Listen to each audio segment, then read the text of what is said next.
పైపులు వేసి మరి నాకు తెలుసు ఆర్దరి కాడ చాలా మంది చెప్తుంటారు వాళ్ళ తమ్ముడే చేసింది ఆ కాంట్రాక్ట్ వచ్చి 4 రోజులు నడవలేదు. అందుకే ఆ ఊరిలో 90% ఓట్లు నాకు వేస్తున్నారు. అన్ని వర్గాల ప్రజలు ఉంటారు, దాదాపు 3000 ఓట్లు ఉన్నాయి. కాబట్టి నేను దయచేసి మళ్ళీ పోతా ఉన్నా పెద్ద జీవన్రెడ్డి గారిని మీరు అసలు కోల్పోవద్దు.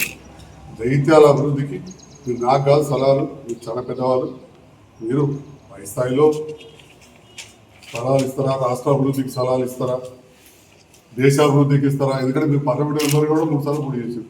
దేశాభివృద్ధికి ఇస్తారా? ముందాతనం కోల్పోకుండా దయచేసి మీరు వ్యవహరించాలని కోరుతున్నాను. Thank you. 2 నెలల క్రితం నుంచి ఏ విధంగా అయితే నేను గౌరవ ముఖ్యమంత్రి, పిసిసి అధ్యక్షులు, మంత్రులు, సలహాదారులతో కలిసి ప్రభుత్వంతో కలిసి పనిచేస్తున్నాను. వారు కూడా ఈ ప్రాంత అభివృద్ధిలో కావచ్చు, ఒక శాసనసభ్యునిగా ఇక్కడ కూడా నాకు గౌరవం తగ్గకుండా చూస్తామని మాటివ్వడంతో నేను ప్రభుత్వంతో కలిసి పనిచేస్తున్న విషయం తెలుసు. ఆ సందర్భంలో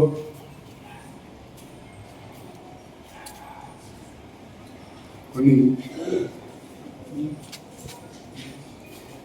విమర్శలు వచ్చినాయి. రాజకీయాలలో ఎవరైతే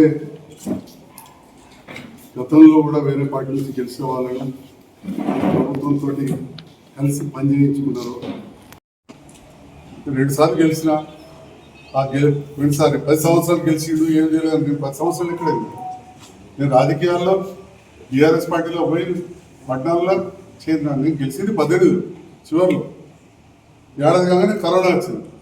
ఉన్నంత సమయంలో మన రాష్ట్రంలో ఎక్కడ కట్టింది డబల్ బెడ్రూమ్ డెఫినెట్గా ముందుండి కట్టించింది. చెప్పిన ఒప్పుకున్న ప్రభుత్వం పెద్దలు ఇచ్చారు. అప్పుడప్పుడు ఇవ్వాలంటారు, వాళ్ళు ఇచ్చారు నువ్వేం చేస్తావు అంటే మరి పక్కన ఎందుకు కట్టలేదు? మరి అదేవిధంగా ప్రభుత్వ విధానాలు ఏమిటో తీసుకొని ముందరికి పోతాం. అప్పుడున్న ప్రభుత్వ విధానాలు చెరువులు నింపు ఈ టైంలో కూడా జల యజ్ఞం చేసింది. మరి మీరు ఎందుకు అంతరంగా చెరువు నింపాలి? ఓ లిఫ్ట్ పెట్టి ఓ చెరువుకి వెళ్ళి చెరువుకు 4 రోజులు ఆ పైపులు ఆగలే, కరెంట్ మోటార్లు ఆగలేదు. మరి అదే పక్కనే కింద సుద్దాల దేవయ్య గారు మా గ్రామ వాస్తవ్యులు, కానీ పక్క నియోజకవర్గం ప్రాతినిధ్యం వహిస్తూ పోతారకు 100 కాలంకి వెళ్ళి నీళ్లు తీసుకుపోయింది. మీకు 10 సార్లు ఓటు చేసే వాళ్ళు ముఖ్యమంత్రి సమక్షంలో రాజశేఖర రెడ్డి గారిని కోరినప్పుడు మీకెందుకు ఆలోచన రాలేదు? పెంచకపోవడంతో మీరు రాజకీయాలకు రాకముందే కరీంనగర్ తర్వాత ఫస్ట్ డిగ్రీ కళాశాల జయించారు. బ్రహ్మాండమైన ఓల్డ్ హై స్కూల్ పేరెంట్గా కలదు. రామోహన్ రెడ్డి గారు ఇప్పుడు ఎమ్మెల్సీ, వాళ్ళ కొడుకు ఎమ్మెల్యే నాగరికర్లు చెప్తా ఉండే మంచి టీచర్లని వాళ్ళు పెద్ద భూస్వామి. వాళ్ళ నాన్న ఇక్కడ ఒక టీచర్ వస్తే ఇక్కడ చదివించాడు ఓల్డ్ హై స్కూల్. ఈ విద్యా సంస్థలు అప్పుడే స్టార్ట్ అయ్యాయి. దరూర్ క్యాంపు కాడ ఎప్పుడైందండి? కాడ గెస్ట్ హౌస్, కాడ ఆడిటోరియం. అప్పుడు మంత్రి ఎవరు ఉండ్రి? మీరే చూసుకోరు గూగుల్లో. ఓ 9 సంవత్సరాలు మంత్రి పదవి చేసినాను. మా జిల్లా నాయకుడు నాకు బంధువే అవుతాడు, మా అమ్మకు బంధువే, నా భార్యకు అత్యంత దగ్గర బంధువే, వారు మంత్రి ఉండేది. నేను కాపాడినా. ఏం కాపాడి? మీరు ఇస్తా అనుకున్న ఫారెస్ట్ వాళ్ళకి ఇవ్వలేదా? ఫస్ట్ ఇవ్వలేదా? పోలీసు వాళ్ళకి ఇవ్వలేదా? జడ్జిలకి ఇవ్వలేదా? ఇంకా లారీ అసోసియేషన్ కూడా ఒకటి కాయిదా పెట్టారు, మానే ఉండే. మీరు ఇస్తా వాళ్ళకి ఇచ్చారు. పాత్రికేయ మిత్రులు అడిగితే మాత్రం ఇవ్వాలి, మీకు మాత్రం ఇవ్వాలి, వాళ్ళకి ఇవ్వలేదు. ఇలా గీతా విద్యాలయంలో 1-2 సార్లు 1-2 మీటింగ్లలో, చిన్న మీటింగ్లలో స్టేజ్ మీదకి పోయినా తప్ప ఏనాడు కూడా నేను బయట అక్కడ కూర్చునేవాడిని. అప్పుడు ప్రభుత్వం వచ్చి ఇప్పుడు ఎంపీలు మంత్రులు వస్తే ఈనాడు కూడా స్టేజ్ మీద అఫీషియల్ ప్రోగ్రామ్ పోయి ఆర్భాటాలు చేయలేదు. అసహనం ఎన్నడూ కూడా వ్యక్తం చేయలేదు. సామాన్య కార్యకర్తలాగా ఉండి మీ మీద 2018లో 40% తేడా ఓటుతో గెలిచిన మామూలు ఓటు మెజార్టీ గెలిపించారు. గెలిచినా కాదు, ప్రజలు గెలిపించారు. ఎందుకు? 14లో నా దగ్గర రికార్డు లేదు కానీ మాట్లాడుతూ ఉంటారు. మీ మీడియా దగ్గర ఉండొచ్చు. ఇదే లాస్ట్ అయ్యా, డాక్టర్ సంజయ్కి దవాఖాన ఉంది కదా, నేను పోయినసారి కూడా ఓడిపోయిన 2009లో రమణ మీద అవకాశం ఏంటంటే పొద్దుట్లతోటి అది కూడా దూరం గ్రామాలలో వచ్చింది. జగిత్యాల పట్టణంలో నాకే మెజార్టీ ఓట్లు వేసిపోయారు. 18లో ప్రతి గ్రామంలో జగిత్యాల పట్టణం గాంధీనగర్ నుంచి టిఆర్ నగర్ దాకా, విద్యానగర్ నుంచి తులసినగర్ వరకు, శంకులపల్లకి వెళ్ళి గోవిందపల్లి దాకా ప్రతి బూత్ లో ఒక కుటుంబ సభ్యులా భావించి సంజయ్ కుమార్ అనే నాకు ఒక డాక్టర్గా కావచ్చు, వివిధ సత్సంబంధాలు ఉన్నాయి కాబట్టి మెజార్టీ ఓట్లేసే ప్రజలు అవన్నీ నిరక్షణ పొలాస బాబుకు భూసేకరణ మీరు మంత్రిగా ఉన్నప్పుడే ఫౌండేషన్ వేసి రామాత్రం నాకు కూడా తెలుసు. కానీ అసలు దానికోసం జరిగిన కార్యక్రమం మీ రాజకీయాలకు రాకముందే ఇది. మా ప్రకాశం దామోదరుడు బావనే అవుతారు సత్యాగ్రహం చేసిందని చెప్తారు పొలాసు. సురేందర్రావు ఎమ్మెల్యే, జగపతిరావు ఎమ్మెల్యే, చొక్కరావు గారు వ్యవసాయ శాఖ మంత్రి అప్పటికెళ్ళి స్టార్ట్ అయింది అది రిసర్చ్. చెలికల ఫామ్ ఎప్పుడైందండి వాళ్ళంతా మీ హయాంలో కుంటువాడు 74 ఎక్కడున్నారు మీరు వకీల్గా వచ్చిన చెప్పంతే. ఇక్కడ అదే పదే ఇవన్నీ మాట్లాడుతూ ఉంటే నాకు మాట్లాడక తప్పక నేను మాట్లాడుతాను. ఏం ఆల్తపాల్త కుటుంబంలోకి వచ్చినామా? ఒక రాజకీయమే కాదు, సేవ చేసే కుటుంబంలోకి వచ్చినామండి. మా నాన్న రాజకీయాలకు చాలా దగ్గరుండి నడుపుతున్నాయి కానీ ఓపెన్గా రాలేదు. ఏ ఫామ్ చూసినా చుక్కరావు గారిది కానీ రత్నాకరావు గారిది కానీ ప్రతి ఎలక్షన్ స్టేట్మెంట్ మా ఫాదర్కి నింపేవాళ్ళు, మా ఫాదర్కి వస్తుంది రాజకీయాలు. ఒక లయన్స్లో ప్రెసిడెంట్గా 76, 77 లయన్స్ మా నాన్నగారు. జగిత్యాల ఫస్ట్ ఫైర్ స్టేషన్ ఏర్పాటు చేయబడ్డది లయన్స్ క్లబ్ ద్వారా. My father, I proudly say, late CM Hanumantharao గారు, ఐఎమ్ సన్.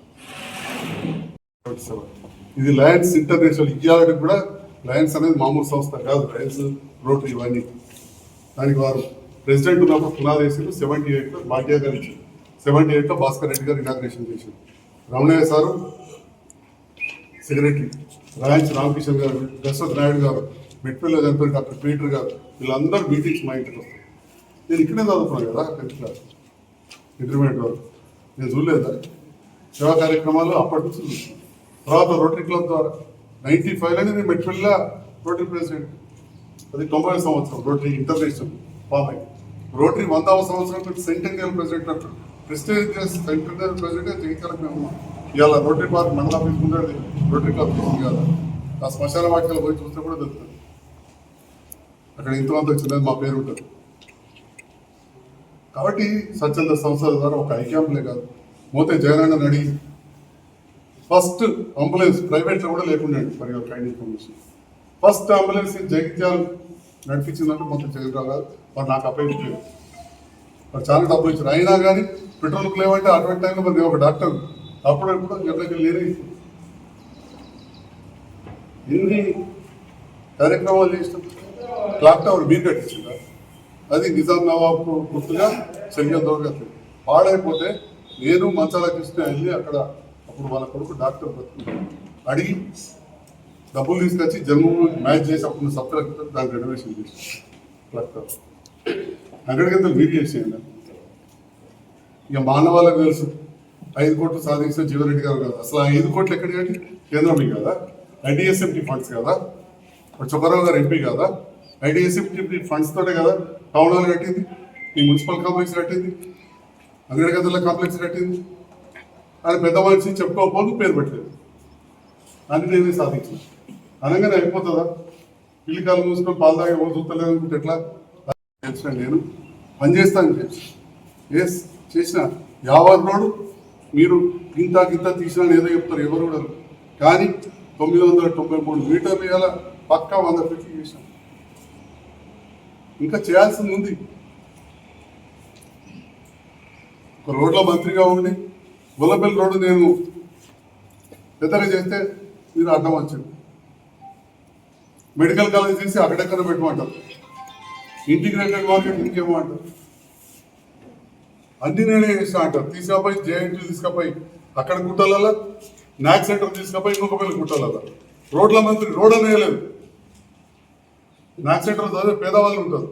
కరీంనగర్ రోడ్ ఇప్పుడు బంపర్ టు బంపర్ అయిపోయింది. రోడ్ల మంత్రి ఎందుకే? వైఎస్ రాజశేఖర రెడ్డితో పోటీ పడ్డ అభివృద్ధిలో ఏ పోటీ పడ్డారు? అప్పుడు కేసీఆర్ గారి మీద నిలబడితే అప్పుడు జేఐటీలో వచ్చినాయి. అందులో వాళ్ళకి డౌట్ ఏం లేదు. మీ టైంలో వచ్చినాయి. నా టైంలో వస్తగా అప్పుడప్పుడు లేదా ముఖ్యమంత్రి ఇచ్చినట్టుంది. ఇక్కడ మీ టైంలో వచ్చినాయి. రాజశేఖర రెడ్డి గారు ఇచ్చిన అప్పుడు ముఖ్యమంత్రి నేను ఒప్పుకుంటా. కానీ తీసుకుపోయి పెట్టింది అక్కడ. కానీ పులివెందులో మీరు చూసి జీవన్ రెడ్డి గారు ఎట్లా చూస్తుంటారు, నేను కూడా చూసినప్పుడు మదనపల్లి ఎక్స్ఎమ్మెల్యే నా ఫ్రెండ్ వైఎస్ఆర్సీపీ దేశా తిప్పారెడ్డి ఆయన దగ్గర పోతూ అదే దారిలో పోయినా నాకు నాకు ఒక తేడా ఉంటుంది మన జగిత్యాలకు పులివెందుల రోడ్లకు. మీ రోడ్ల మంత్రిగా ఇలా కరీంనగర్ రోడ్ అనేది 4 లైన్లు వెళ్ళదు. గాంధీనగర్ హైవే ఒకటేసారి గెలిచిన కేంద్ర ప్రభుత్వ పరిధిలో ఉంటే అధికారులను పట్టుకొని చేసినా, మన ఎంపీ గారి దగ్గర పోయినా రిక్వెస్ట్ చేసినా, ఈ పత్రికాముఖంగా చెప్తున్నా వారి సహకారంతో నిజంగా వారు కూడా లెటర్ పెట్టి ఇలా తిప్పలు పట్టిపోయిన రోడ్డు కూడా పెద్దగా చేస్తున్నాం.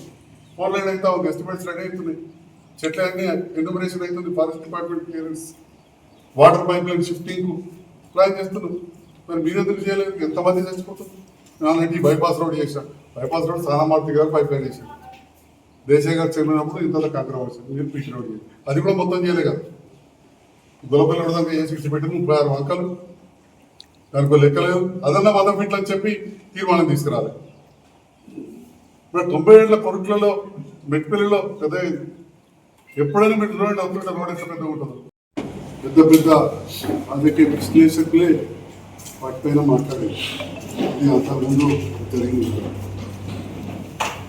కాంగ్రెస్ పార్టీలో అత్యంత సీనియర్ నాయకుడిగా చెప్పుకునే జీవన్ రెడ్డి గారు పెద్దవాళ్ళు ఉన్నారు, వారికంటే కూడా ఎక్కువ రోజుల నుంచి కాంగ్రెస్ పార్టీలో ఉన్నారు. కానీ ఎక్కువసార్లు గెలిచినా అని చెప్పి చెప్పుకునే జీవన్ రెడ్డి గారు పోతుంది. కాంగ్రెస్ పార్టీలో నాకు తెలిసి ఎక్కువసార్లు ఓడిపోయిన నాయకుడు కూడా వారే, నాకు తెలిసినంత వారు 5 సార్లు ఎమ్మెల్యేగా 3 సార్లు ఎమ్మెల్యే కూడా. ఓకే, వారు చేసిన సేవలకు చాలాసార్లు కూడా వచ్చింది, లేదా సేవలే కావచ్చు, 3 సార్లు ఎంపీ కూడా, 5 సార్లు ఎమ్మెల్యే కూడా, సేవలే కావచ్చు. రాజకీయంగా వారి పక్కన ఉన్న 2వ శ్రేణి నాయకులు ఎవరు కూడా ఎదగనియకుండా వాళ్ళ కుటుంబ సభ్యులను వాళ్ళని ప్రాధాన్యత ఇచ్చే వల్ల జగిత్యాల్లో ఇంకొకరు ఆల్టర్నేట్గా అప్లికేషన్ పెట్టుకుంటూనే లేకుండా. ఈ మధ్యకాలంలో నేను కాంగ్రెస్ ప్రభుత్వంతో కావచ్చు, ముఖ్యమంత్రి గారితో కావచ్చు, పిసిసి అధ్యక్షులతో కావచ్చు, మంత్రులతో దగ్గరైన తర్వాత సహనం కోల్పోయి ఆ సహనంతో ఇష్టం వచ్చినట్టు మాట్లాడతాం. నేను కూడా పెద్ద మనిషి, వయసు పెద్దగా అయినా కొద్దిగా అప్పుడప్పుడు మన ఇంట్లో పెద్దలు కూడా అట్టే మాట్లాడతారు. మనం ఎందుకు లేని నా పని నేను చేసుకుంటూ పోయినా ఎన్నిసార్లు పోయినా కానీ మళ్ళీ మళ్ళీ మాట్లాడుతూ ఉంటే నిన్న కూడా గాంధీ భవన్ సాక్షిగా ఇక నాతో లేడు, ఆయన మోస్ట్ సీనియర్, ఐఎమ్ ఇండిపెండెంట్. మరి గాంధీ భవన్లో కూర్చొని ఇండిపెండెంట్ అంటే నాకు అర్థం కాదు. ఇదే అన్నది మోస్ట్ సీనియర్ అన్నప్పుడు నాకు అనిపించింది మీకంటే ఎక్కువసార్లు గెలిచిన వాళ్ళు ఉన్నారు రాజకీయాల్లో రాష్ట్రంలో, కానీ మీరు ఓడిపోయిన సార్లు ఓడిపోయిన వాళ్ళు కాంగ్రెస్ టికెట్ ఇచ్చి వాళ్ళు ఎవరు ఉన్నారని చెప్పి నేనైతే అనుకుంటున్నాను. 5 సార్లు ఎమ్మెల్యేగా 3 సార్లు ఎంపీ కూడా. మరి మీ మీద గెలిచిన 5 సార్లు ఎమ్మెల్యేలలో 2 సార్లు నేను గెలిచిన. ఇక పెద్దలు మాజీ మంత్రులు రాజశేఖర గౌడ్ గారు, రమణ గారు, కేసీఆర్, ఎవరు ఏం జగిత్యాల ప్రాంతానికి ఇవాళ కంట్రిబ్యూషనే లేదా? జగిత్యాల అంటేనే నేను జగిత్యాల అభివృద్ధి గురించి నాకే తెలుసు, నేనే చేసినాక కూడా నేను మాట్లాడుతాను. అంటే మేము ఏం చేయలేదా? ఇద్దరితోటి మా కుటుంబం మంచిగా ఉంటే ఆ రకంగా ఓట్లొచ్చి అలా భూస్వాములు అది ఇదని ఒకనాడు మాట్లాడి మమ్మల్ని ఏం నక్సలైట్ చంపలేదు జీవన్ రెడ్డి గారు, మమ్మల్ని ఎవరు చంపలేదు. ఎవరు ఎక్కడ చంపినో జగిత్యాల ప్రజలకు తెలుసు. అరాచకాలు చేసిన భూస్వాములు పోయి హైదరాబాద్ ఎక్కారు, లేకపోతే మీదికి పోయారు. ఇక్కడ మిగిలిన ప్రజలతో మంచిగా ఉన్న వాళ్ళు ఈ ఒకరోజు మాట్లాడతారు, వాళ్ళ కుటుంబంలో ఇండిపెండెంట్కి వెళ్ళి నిలబడ్డారు,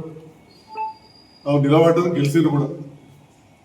పెద్ద మనిషి అత్యంత సామాన్య జీవితం గడిపే యువ దామోదరరావు గారి గురించి మాట్లాడు. వారైతే నేను పోయి చూస్తే పోతారన్న నా దగ్గర బంధువు, మా అమ్మకు మేనవనే పడతారు. సామాన్య పూల బెంకలు వెళ్ళా ఇంటి ముందర పెన్షన్ తోడు ఎవరైనా చెప్తారు, బస్సులో వచ్చి బస్సులో వారు ఇండిపెండెంట్ చేశారు. వారి గురించి మాట్లాడు, చోకారావు గారి గురించి మాట్లాడు. అరే ఒకసారి మారేది రకరకాల వారు పోయి పశ్చాత్తాపం మంది మళ్ళీ ఎన్నో దైవ కార్యక్రమాలు చేసుకొని అదే రాజీవ్ గాంధీ పిలిచి చెన్నారెడ్డి మీద పోటీ చేయమని పిలుపొందించే పరిస్థితికి తెచ్చుకున్నారు. అంతేగాని పొద్దుగాలైతే వాళ్ళు విమర్శించుకోలేదు. ఇంకా కూడా వచ్చిన తర్వాత కాంగ్రెస్ కానీ ఎంపీ ఉండే మా పెదరానికి టికెట్ ఇవ్వకుండా ఇండిపెండెంట్ కాబట్టి గెలిచిండు కాదు. అని మీరు మర్చిపోతున్నారు. ఇదే మీడియా ముందు చెప్పారు కదా, సీనన్న కొడుకు అని చెప్పి నేను కటౌట్ అయ్యింది అని చెప్పి కాంగ్రెస్ నుండి బద్ద శత్రువు పొద్దుగాలు అయితే భారతీయ జనతా పార్టీకి కాంగ్రెస్కి బద్ద వైరుధ్యం, బీజేపీ అభ్యర్థి సీనన్న కొడుకు ఏమన్నా అని చెప్పి మీరు ప్రెస్కే చెప్పారు, అందరు విన్నారు, మీటింగ్లో చెప్పారు సీనన్న కొడుకు. మరి అది మీ విజ్ఞాపన వదిలేస్తున్నాం. మనం మాట్లాడినప్పుడు మీరేం మాట్లాడుతున్నారు అర్థం చేసుకోవాలి. ఇవాళ జగిత్యాల ప్రజలు దాదాపు అన్ని గ్రామాలలో 18లో నాకు మెజార్టీ ఇచ్చింది. 14లో మీ మీద కొద్ది ఓట్లతో ఓడిపోయినప్పుడు కూడా జగిత్యాల పట్టణంలో చుట్టుపక్కల గ్రామాల్లో నాకు మెజార్టీ వచ్చింది. జీవన్రెడ్డి గారు, మీరు గెలిచింది బుగ్గారం నియోజకవర్గం ఏదైతే డిలిమిటేషన్లో కలిసిందో, రత్నాకరరావు గారు ప్రాతినిధ్యం వహించిన ప్రాంతం గతంలో రాయికల్, బీర్పూర్, సరంగాపూర్ మీ ప్రాంతంలో మీరు గెలిచింది. జగిత్యాల ప్రాంత ప్రజలు మీకు ఓట్లు వేయలేదు. పట్టాల్లో కూడా నాకేసింది. నైతికంగా నాదే గెలుపు. కానీ నేను ఎన్నడూ కూడా మాట్లాడలేదు. ఇంతకుముందు చెప్పినా కదా, నేను సీనియర్ అంటూ ఆ గాంధీ భవన్ బీఫామ్ ఇచ్చిన వాళ్ళ ఇన్నిసార్లు బీఫామ్ ఎవరికి ఇచ్చి ఉండదు. ఇన్నిసార్లు ఓడిపోయిన కాంగ్రెస్ నాయకుడు కూడా నాకు తెలిసేవాళ్ళు. ఇన్నిసార్లు ఓడిపోయిన కాంగ్రెస్ నాయకులు నాకు తెలిసేవాళ్ళు. కాబట్టి మళ్ళీ దయచేసి నేను గౌరవపూర్వకంగా చెప్తా ఉన్నా, జగిత్యాలంటేనే నేనంటేనే జగిత్యాల, లేదా బెదిరియడం, భయపెట్టడం, మీ కొంతమంది శిష్యులు సోషల్ మీడియాలో అసభ్యంగా నా గురించి, నా వెంటున్న గురించి మాట్లాడడం, పోస్టులు పెట్టడం, ఇదే గొప్పలా. నేను ఎన్నడూ కూడా ఇట్లాంటి దగ్గర చేయను. కూడా పోటీ పడ్డా, ఎలక్షన్లో నిలబడ్డా, అంతకుముందు కూడా తిరిగిన ఎలక్షన్లలో ఏనాడు కూడా నేను ఇక్కడ ఈ ప్రాంతంలో నేను సేవ చేయడానికి వచ్చినా చేస్తున్నా అని చెప్పడం రాబట్టి చేసేప్పటికీ గెలిపించారు. నువ్వేం చేసినావంటే ప్రజలను అవమానించినట్టు. ప్రజల ద్వారా గెలిచాడు. నేను పెద్ద గుండానా రిగ్గింగ్ చేసినా, లేకపోతే ఏదో కూడా మాట్లాడతాడు, నిన్న కూడా పోస్ట్ పెట్టేటట్టు ఏదో ఓటుకి అంటే అమ్మబోతాడు. ప్రజలు పట్టిన అంత ఈజీగా అయితే టాటా పిల్లలు ప్రధానమంత్రి అయ్యారు, ముఖ్యమంత్రి రేవంత్ రెడ్డి గారు ఎందుకు అయ్యారు, ఇంకెవరో ప్రొడ్యూసర్లు అయ్యారు ఉన్నారు కదా మన రాష్ట్రంలో కూడా పెద్ద పెద్ద ప్రొడ్యూసర్లు, ప్రభుత్వాలు ఎన్నో చెందాలి వాళ్ళు సామాన్య రైతు కుటుంబంలోకి వెళ్ళి రేవంత్ రెడ్డి గారు ఇట్లా ప్రజలు అన్ని కూడా గమనిస్తారు. కాబట్టి ఈ సందర్భంలో పెద్దలు రేవంత్ రెడ్డి గారికి నేను కోరుతున్నా, వారి ఇష్టం. ఈ రకంగా సహనం కోల్పోయి అసహనంగా ఉండి ఆవేశంగా ఉండి అనవసరంగా మీ చుట్టుపక్కల ఉన్న వాళ్ళు రెచ్చగొట్టి, లేదా పక్కన కొన్ని రోజులు ఆయననే తిరిగి ఒక 3 రెగ్యులర్ కొన్ని పదవులు కూడా వాళ్ళకి వచ్చినాయి. ఆ పోస్టులు పెట్టి పోస్టులు ఇచ్చేవాళ్ళు నేను భరించలేక నిలబడితే ఉన్నారు కొంతమంది. వాళ్ళు చెప్పేటి చెవులో ఇది పెద్ద మంచి స్థలంలో ఈ ఆగమై అసహనం లేకపోతే మిమ్మల్ని ప్రజలు ఒప్పుకోరు. ఎందుకంటే మా నాన్న ఎమ్మెల్యేగా నాకు ఓటేసిన తర్వాత గతంలో 94లో ఎమ్మెల్యేగా రమణ కోసం ఓటేసి మీరు ఓట్ల తర్వాత నెక్స్ట్ మళ్ళీ నిలబడితే రమణ గారు ఎంపీ అయిన తర్వాత బ్రహ్మరథం పట్టింది. మరి మొన్న కూడా నాకు వేసిన తర్వాత మళ్ళీ మీరు ఎంపీ నిలబడితే మీకు బ్రహ్మరథం పట్టాలి. అలాంటిది ఏం జరిగింది? రాష్ట్ర నాయకుడు అంటారు పక్క నియోజకవర్గంలో 33,000 మైనస్, ఇక్కడ 3,000 మెజార్టీ కూడా రాదు.